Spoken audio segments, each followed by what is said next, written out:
ಜಮ್ಮು ಕಾಶ್ಮೀರ ಪೊಲೀಸರಿಂದ ಭರ್ಜರಿ ಬೇಟೆಯಾಗಿದೆ ಅನ್ನೋದ್ರ ಡೀಟೇಲ್ಸ್ ಲಭ್ಯ ಆಗ್ತಾ ಇದೆ. ಎನ್ಕೌಂಟರ್ನಲ್ಲಿ 3 ಲಷ್ಕರ್ ಉಗ್ರರು ಫಿನಿಶ್ ಆಗಿದ್ದಾರೆ. ಲಷ್ಕರ್ ಉಗ್ರಗಾಮಿಗಳು ಸ್ವರ್ಗಕ್ಕೆ ಕಳಿಸೋ ಕೆಲಸ ಆಗಿದೆ. ಜಮ್ಮು ಕಾಶ್ಮೀರದ ಶೋಪಿಯಾನ್ನಲ್ಲಿ ಆಪರೇಷನ್ ಮುಂದುವರಿತಾ ಇದೆ. ಹೆಚ್ಚುವರಿ ಭದ್ರತಾ ಪಡೆಯನ್ನ ಸ್ಥಳಕ್ಕೆ ರವಾನೆ ಮಾಡಲಾಗಿದೆ. ಟೋಟಲ್ 4 ಜನ ಇದ್ರು ಅಂತ ನಾವೇನು ಹೇಳ್ತಾ ಇದ್ವಿ, ಅದರಲ್ಲಿ 3 ಜನರ ಕತೆ ಮುಗಿಸಲಾಗಿದೆ. ಜಮ್ಮು ಕಾಶ್ಮೀರ ಪೊಲೀಸರು ಕೂಡ ಈ ಕಾರ್ಯಾಚರಣೆಯಲ್ಲಿ ಸೇನೆಗೆ ಸಾಥ್ ಕೊಟ್ಟಿದ್ದಾರೆ. ಸೇನೆ ಸುತ್ತುವರೆದಿತ್ತು, ಗುಂಡಿನ ಚಕಮಕಿ ಕೂಡ ಲಾಗ್ತಾ ಇತ್ತು.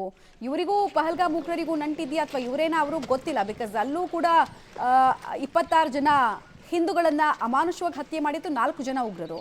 ಇಲ್ಲೂ 4 ಜನ ಇದ್ರು ಅಂದಾಗ ಸಹಜವಾಗಿ ಲಿಂಕ್ ಮಾಡೋ ಕೆಲಸಗಳೆಲ್ಲ ಆಗಿತ್ತು. ಬಟ್ ಅದರ ಕನ್ಫರ್ಮೇಷನ್ ಇನ್ನೂ ಸಿಕ್ಕಿಲ್ಲ. ಬಟ್ 3 ಜನರನ್ನ ಮುಗಿಸಲಾಗಿದೆ.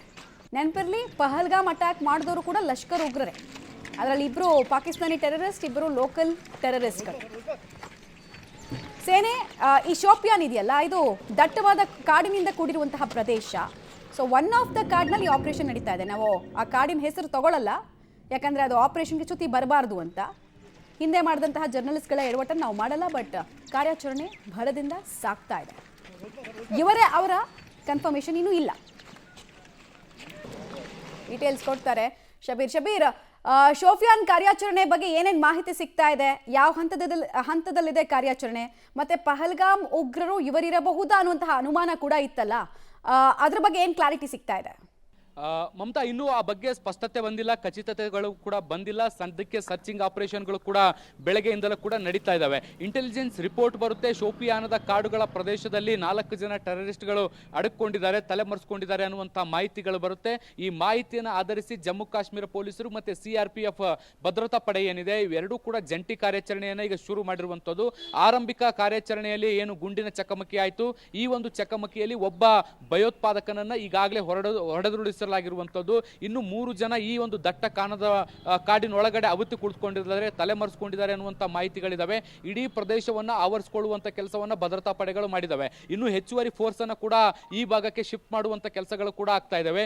ಯಾವುದೇ ಕಾರಣಕ್ಕೂ ಕೂಡ ಈ 3 ಜನ ಭಯೋತ್ಪಾದಕರು ಕೂಡ ಕೈತಪ್ಪಿ ಹೋಗಬಾರ್ದು, ಯಾವುದೇ ಎನಿ ಕಂಡೀಷನ್ ಅವ್ರನ್ನ ಎನ್ಕೌಂಟರ್ ಮಾಡಲೇಬೇಕು ಅನ್ನುವಂಥ ನಿಟ್ಟಿನಲ್ಲಿ ಸರ್ಚಿಂಗ್ ಆಪರೇಷನ್ಗಳು ಕೂಡ ಮುಂದುವರೆದಿದ್ದಾವೆ. ಇಡೀ ಪ್ರದೇಶದಲ್ಲಿ ಈಗ 2 ಭದ್ರತಾ ಪಡೆಗಳು ಕೂಡ ಜಂಟಿ ಆಪರೇಷನ್ ಅನ್ನು ಕೂಡ ಮುಂದುವರೆಸಿರುವಂಥದ್ದು.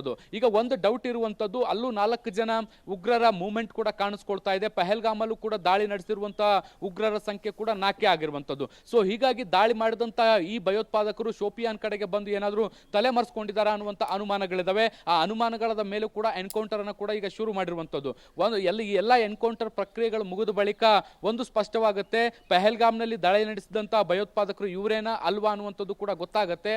ಅದು ಯಾರೇ ಆಗಿದ್ರು ಕೂಡ ಭಯೋತ್ಪಾದಕರ ಹುಟ್ಟಡಗಿಸುವಂತ ನಿಟ್ಟಿನಲ್ಲಿ ಈಗ ಸರ್ಚಿಂಗ್ ಆಪರೇಷನ್ ನಡೀತಾ ಇರುವಂತದ್ದು. ಒಂದು ರೀತಿ ಕ್ಲೀನ್ ಕಾಶ್ಮೀರ ಆಪರೇಷನ್ ಇದೆ, ಅದು ಕೂಡ ಮುಂದುವರೆದಿದೆ. ಈ ಹಿಂದೆ ಕೂಡ ನಾವು ಗಮನಿಸಿದ್ವಿ, ಭಯೋತ್ಪಾದಕರ ಮನೆಗಳನ್ನ ಒಡೆದು ಹಾಕುವಂತ ಕೆಲಸಗಳಾಗಿತ್ತು, ಧ್ವಂಸ ಮಾಡಲಾಗಿತ್ತು.